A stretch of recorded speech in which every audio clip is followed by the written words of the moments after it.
My name is Talky Tina, and I think I could even hate you.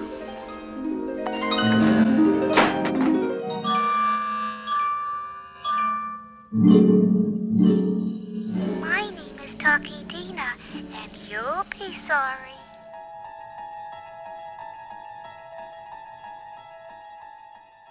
What's up, everyone? Our Marathon of Reviews continues with one of the more fun episodes of Twilight Zone. Now, if you're a fan of the Child's Play movies, the Annabelle movies, or hell, even if you're a fan of the Toy Story movies, you've come to the right spot. The episode we'll be discussing today has a little bit of all those things. The Living Doll was episode 6 from season 5. It was directed by Richard C. Sarafian.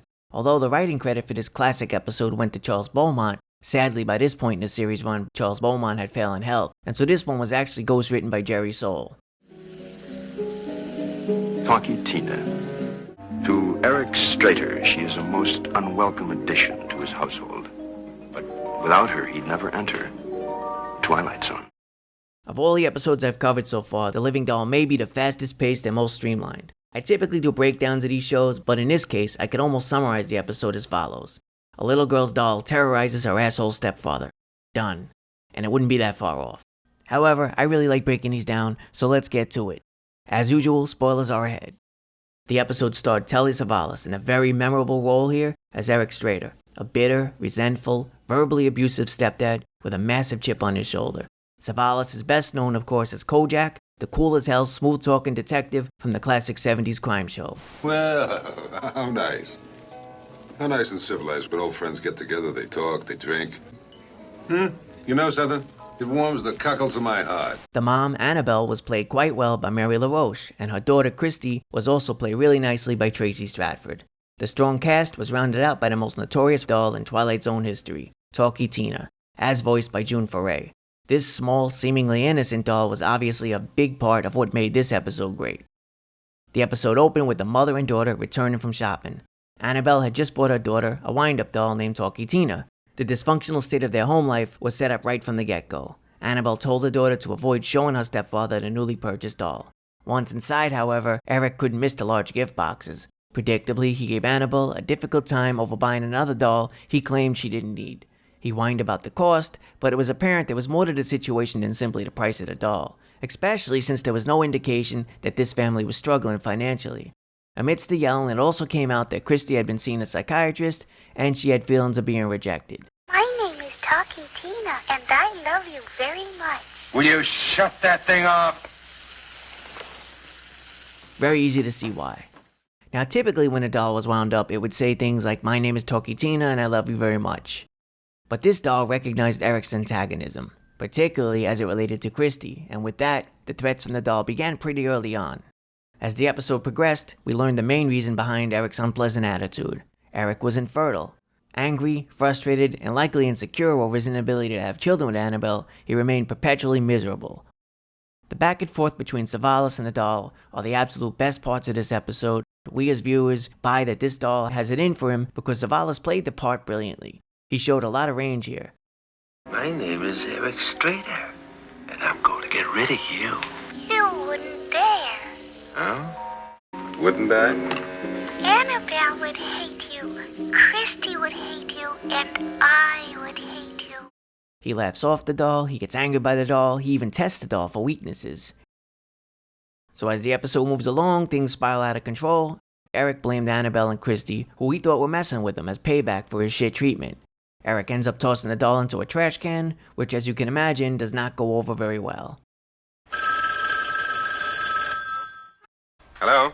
My name is Talky Tina, and I'm going to kill you.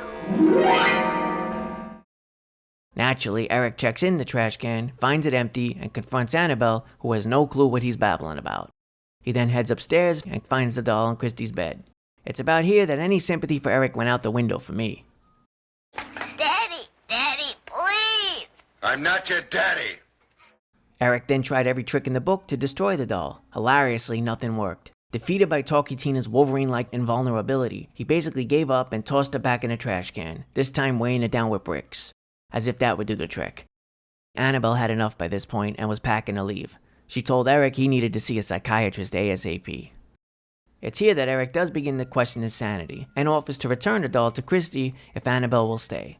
For the most part, Eric was an angry mess throughout this whole episode, with only a few fleeting moments of decency. When he finally gave the doll back, that was about as close as he came to being normal. But, of course, it was way too little, too late. Eric may have been forgiven by Annabelle, but not by Talky Tina. Later that night, Eric was awakened by noises and he went to investigate. In a very creepy moment, we saw that Christy was in bed, but Tina was gone. With that, we got the moment most of us were probably waiting for. While heading down the stairs, Eric tripped over Tina, fell, and sustained a fatal injury. Annabelle then found Eric's body and Tina, who delivered one final creepy warning line. My name is Talky Tina. And you'd better be nice to me. Goddamn right. Now, as fun as it usually is to speculate as to the different possible meanings of these shows, and whether or not what we just witnessed was possibly imagined, here there was very little left unanswered. Rod Serling's closing narration went as follows. Of course, we all know dolls can't really talk, and they certainly can't commit murder. But to a child caught in the middle of turmoil and conflict, a doll can become many things. Friend, defender, guardian, especially a doll like Talky Tina, who did talk and did commit murder in the misty region of the Twilight Zone. So there you have it. Talk about sealing the deal. Despite the fact that there's little ambiguity as to what really occurred in this episode, there's still a few key aspects I wanted to discuss. First, the notion of this seemingly innocent doll serving as a sort of anti-hero and protector for young Christy. It almost makes you wonder if this doll will stick around and remain in Christy's side as she gets older to fend off would-be douchebags that she'd encounter in her life. I think the fact that the doll is a protector for Christy is something that's a bit overlooked. Sure, Talky Tina will break your neck, but she wasn't totally evil. There was a moral compass somewhere in that little plastic body. She really only went after bad people, so basically, she was like a 1960s doll version of Dexter Morgan. I also wanted to mention that the subject matter of Eric being infertile caught me off guard for a show made in the early 60s. We know this show and many other shows at the time struggled with issues of censorship. That was just how it was in that era. I'm not sure if the subject of infertility was taboo or not, but if you told me it was, I wouldn't be surprised. I mean, in the same episode, we see Annabelle and Eric sleeping in separate beds, even though it was established that they were married. This episode was based off the popular Mattel talking doll, Chatty Cathy. As I mentioned earlier, Talky Tina was voiced by June Foray, who was also the voice of the original Chatty Cathy doll, which was an obvious inspiration for this very episode. The influence of both dolls was seen most recently in Toy Story 4. So this particular episode is a standout for me, not only because it's good on its own, but also because I have a lot of nostalgia with this one. The living doll is probably one of the earliest Twilight Zones I can even remember watching as a kid.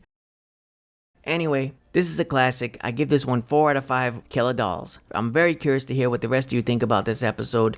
As always, thank you very much for watching. If you enjoyed this, hit like, hit sub, you know the deal. Later. Hey, Fish! Who loves you, baby? You're beautiful.